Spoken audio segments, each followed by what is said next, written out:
ఓం శాంతి.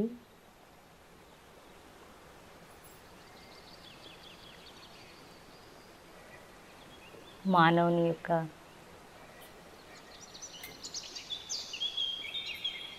సంకల్ప శక్తి విశేషమైనటువంటి శక్తి. మానవ చైతన్యంలో ఈ సంకల్పాలు అనగా ఏమి అనేటువంటిది మనం మొదట అర్థం చేసుకుంటాము. దాన్ని సంకల్పాలు అనగా ఆలోచనలు, దాన్ని థాట్స్ అని కూడా అంటారు. అనేక రకమైనటువంటి ఆలోచనలు మానవుని యొక్క మనస్సులో నడుస్తూ ఉంటాయి. ఈ ఆలోచన శక్తికే మనస్సు అని కూడా చెప్తూ ఉంటారు. ఈరోజు విజ్ఞానులు కూడా వాళ్ళ యొక్క పరిశోధనలో ఈ విధంగా తెలుపుతూ ఉంటారు. ఒక వ్యక్తిలో ఒక రోజులో సుమారు 30,000 నుండి 40,000 వరకు 50,000 వరకు కూడా ఒక రోజులో ఆలోచనలు నడవగలుగుతుంది. వాస్తవంగా చెప్పాలంటే ఈ యొక్క చైతన్య శక్తి ఏదైతే ఉందో ఈ చైతన్య శక్తి యొక్క మొదటి గుర్తే ఆలోచన శక్తి. ఆలోచనలు అనేటువంటిది ఎన్ని రకాలంటే వాస్తవంగా చెప్పాలంటే ప్రతి ఒక్క నాన్ స్టాప్ అని చెప్పొచ్చు.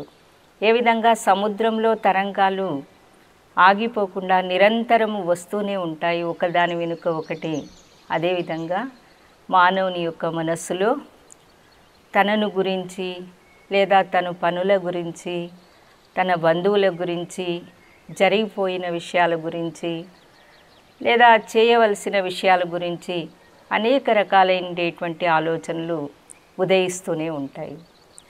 ఈ ఆలోచనలను ఎవరు ఏ విధంగా ఉపయోగించుకుంటారో మంచి మార్గంలో ఉపయోగించుకున్నప్పుడు వాళ్ళను మంచి వ్యక్తి అంటారు. అయితే ఈ ఆలోచన ధోరణి అనేటువంటిది చెప్పాలంటే చాలా వేగంగా నడుస్తూ ఉంటుంది. అదే మనము ఒక చిన్న విషయానికి అనేకమైనటువంటి ఆలోచనలు మనం చేస్తూ ఉంటాము. అదే ఈరోజు టెన్షన్ అయింది. టెన్షన్ అనేటువంటిది అంటే వేరే ఏమీ కాదు, ఒక చిన్న విషయానికి ఎక్కువ సమయము అనేకమైనటువంటి ఆలోచనలు, అది కూడా మనిషి మనస్సులో ఆలోచనలు నకారాత్మకంగా ఆలోచన చేయడం అనేటువంటిది ఆరంభమైంది. ఒక చిన్న విషయం జరిగితే ఎన్నో ఆలోచనలు ఒకదాని వెంబడి ఒకటి వస్తూనే ఉంటాయి. వీటిని మనం ఏ విధంగా అదుపులో పెట్టగలగాలి? అదుపులో పెట్టాలంటే ఏం చేయాలి? సంకల్పాల్లో రకరకాలు ఉండేటువంటి ఉంది. ఒకటి శుభ సంకల్పాలు అనగా మంచి ఆలోచనలు. ఒక విషయం గురించి కానీ, ఒక వ్యక్తి గురించి కానీ, ఒక మాట గురించి కానీ మనం అది మంచిగా ఆలోచన చేసినప్పుడు దాన్ని మంచి ఆలోచనలు అంటారు. మనం ఒక వ్యక్తిని కానీ ఒక విషయాన్ని కానీ చెడు మార్గంగా చెడు విధంగా ఆలోచన చేసినప్పుడు దానికి నకారాత్మక సంకల్పాలు, దాన్నే నెగిటివ్ వే ఆఫ్ థింకింగ్ అంటారు. తప్పుగా ఆలోచన చేసేదాని నుంచి దాని కారణంగా ఒకదానికి అనేకమైనటువంటి ఆలోచనలు వెంబడి రావడం జరుగుతూ ఉంటాయి. ఈ విధంగా జరిగే దాని కారణంగానే అనేకమైనటువంటి ఈరోజు వ్యాధులు ఏవైతే ఉందో ఈ వ్యాధులన్నిటికీ మూల కారణం అనేటువంటిది ఆలోచనలు ఎక్కువగా చేయడం కారణంగానే రావడం జరుగుతూ ఉంటుంది. గుండెపోటు కానీ లేదా బీపీ కానీ ఇటువంటివన్నీ కూడా దాని కారణంగానే వస్తుంది. ఆలోచన విధానాలు ఏ విధంగా మార్చుకోవాలి? ఆలోచనలు అనేటువంటిది ఒక బీజం. ఏ విధంగా వృక్షానికి బీజం ఉంటుంది, బీజం నుండి వృక్షం వస్తుంది. అదేవిధంగా ఆలోచనల నుంచినే మన యొక్క దృష్టి, మాట, కర్మ జరగడం జరుగుతూ ఉంటుంది. ఇప్పుడు ఉదాహరణకి ఎవరైనా ఒక వ్యక్తి మన ముందు వచ్చారనుకోండి, మొదట మనకు ఏమనిపిస్తుంది అంటే వాళ్ళని చూస్తేనే వీళ్ళు నా యొక్క స్నేహితుడు అనిపించింది అనుకోండి. మీకు ఒక ఆలోచన వచ్చింది వీళ్ళు నా స్నేహితుడు అని. వెంటనే వాళ్ళని చూసేటువంటి చూపు కానీ, వాళ్ళతో మాట్లాడే మాటలు కానీ, వాళ్ళ జతలో చేసేటువంటి వ్యవహారం కానీ అన్నీ కూడా మంచిగా ఉంటుంది. అదే మరో వ్యక్తి ఎదురు వచ్చారు, వాళ్ళని చూసిన తక్షణమే మీకు ఒక ఆలోచన నడుస్తుంది, వీళ్ళు నాకు ముందు ఈ విధంగా అంటే నన్ను గురించి హేళన చేశారు లేదా నిందించారు అనేటువంటి తప్పు భావన మీలో ఉపయోగించారు అనుకోండి, ఉదయించింది అనుకోండి. వెంటనే వాళ్ళతో చూసే చూపు కానీ, మాట కానీ, కర్మ కానీ ప్రతి ఒక్కటి కూడా మారిపోతుంది. అంటే దీని అర్థం ఏమంటే మానవ జీవనంలో మనిషి యొక్క వ్యవహారానికి మూలమే ఆలోచన శక్తి.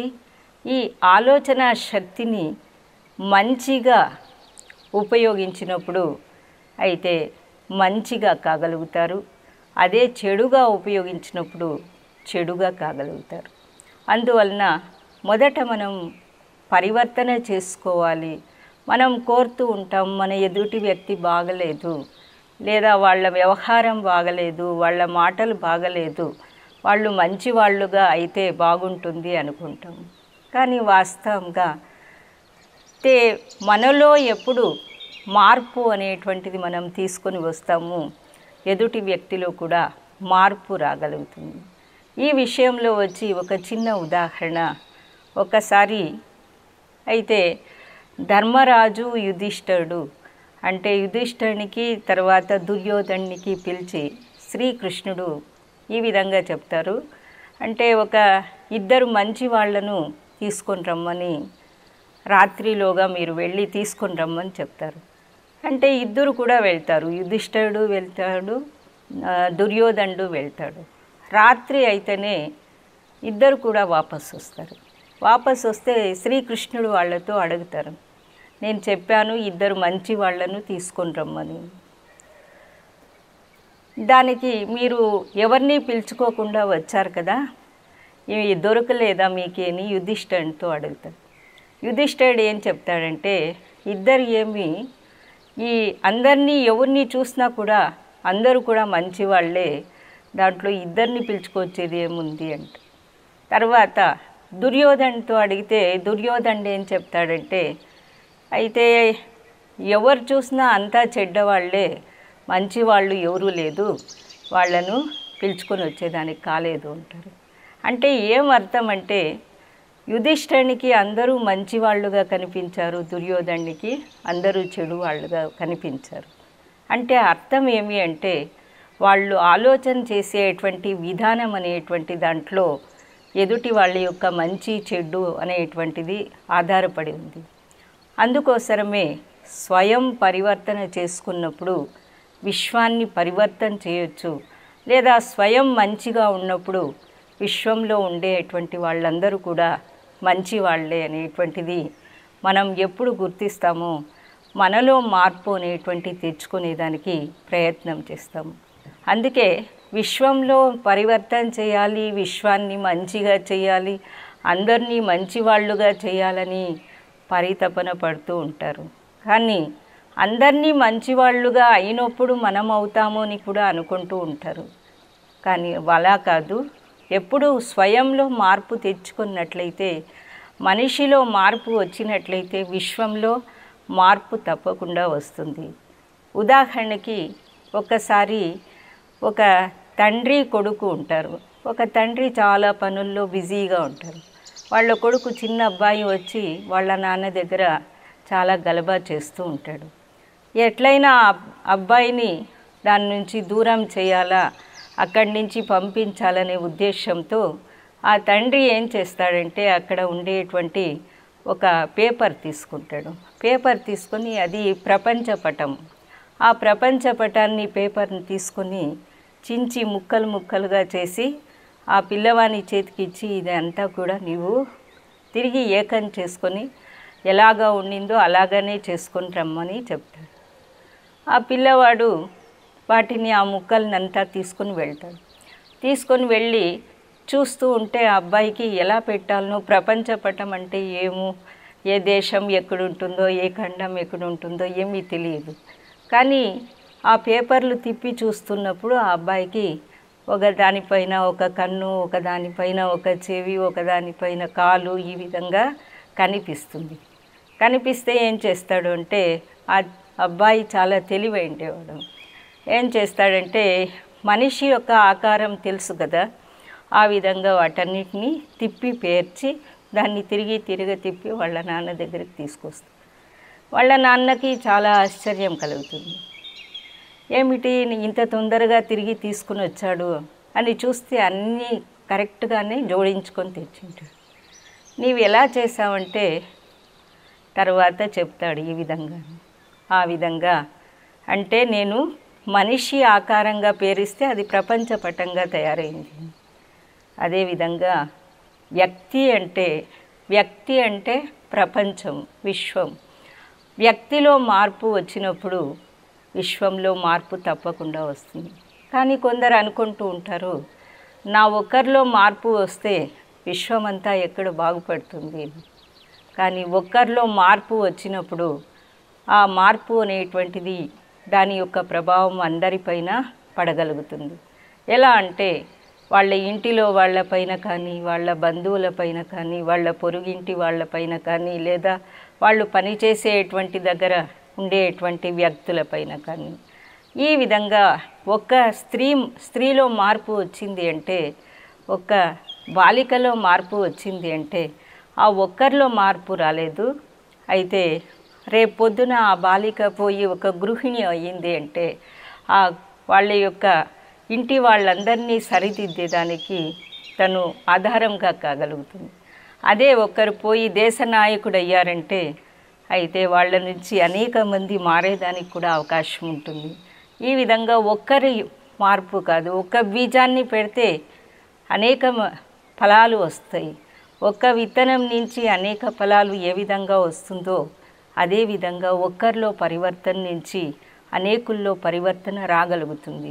కాబట్టి ఒక్కరిలో మార్పు అనేటువంటిది ఒక్కరిది మార్పు కాదు, అది అనేకులది మార్పు. మార్పు అనేటువంటిది ఏదాని ఆధారంతో వస్తుంది అంటే ఆలోచనలు, బీజం. ఈ బీజంలో మార్పు తెచ్చుకున్నప్పుడు ప్రతి ఒక్కటి కూడా మనలో మారగలుగుతుంది.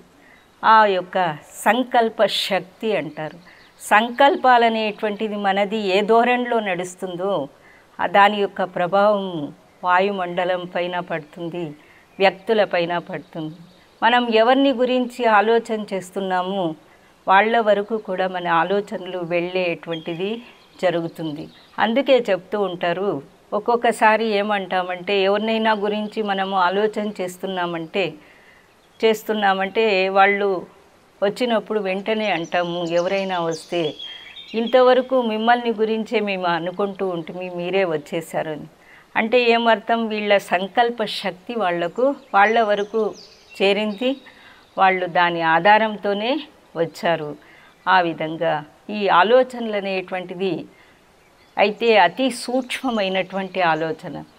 ఒక స్త్రీ తన కొడుకు ఫారిన్లో ఉన్నప్పటికీ కూడా ఆమె ఇక్కడ కొడుకు ప్రతి ఆలోచన చేస్తే అక్కడ ఆ కొడుకుకు అది ఆలోచనలు చేరుతుంది. అందుకే ఏమో చెప్తూ ఉంటారు ఒక్కొక్కసారి, అయితే అక్కడ వాళ్లకు ఏమి ఇబ్బంది కలిగిందో నాకు ఇక్కడ బాధ కలుగుతుంది అంటూ ఉంటారు. అంటే ఏం అర్థము, ఆలోచన శక్తి అనేటువంటిది చాలా సూక్ష్మము, ఎంత దూరానికైనా వెంటనే చేరగలుగుతుంది. కాబట్టి అటువంటి ఆలోచనల్ని మనము సద్వినియోగం చేసుకోవాలి, మంచి ధోరణిలో దాన్ని నడిపించాలి, మంచిగా ఆలోచన చేసేటువంటి విధానాన్ని మనము తప్పకుండా నేర్చుకోవాలి. దానికే పాజిటివ్ వే ఆఫ్ థింకింగ్ అంటారు. మంచిగా ఆలోచన చేయడం, ఒక మాటనే కానీ ఒక వ్యక్తినే కానీ వాళ్ళలో ఉండే చెడుని కూడా మంచిగా స్వీకారం చేసేటువంటి గుణం అనేటువంటిది మనలో తీసుకొని రావాలి. ఏ విధంగా సముద్రం ఉంది, చెత్తా చెదారం తీసుకొని వచ్చినటువంటి నదులను కూడా ఏం చేసింది అంటే నది నీళ్లను తనలో ఇమిడ్చుకుంటూ మంచి నీళ్లను మాత్రమే తనలో ఉంచుకొని చెత్తా చెదారాన్ని అలల నుంచి తోసివేస్తుంది. ఆ విధంగా మనలో అటువంటి దివ్యమైనటువంటి శక్తి, ఆలోచన శక్తిని అటువంటి దివ్యంగా మార్చుకున్నప్పుడు మన జీవనాలు అనేటువంటిది చాలా దివ్యంగా కాగలుగుతుంది. ఓం శాంతి, ఓం శాంతి, ఓం శాంతి.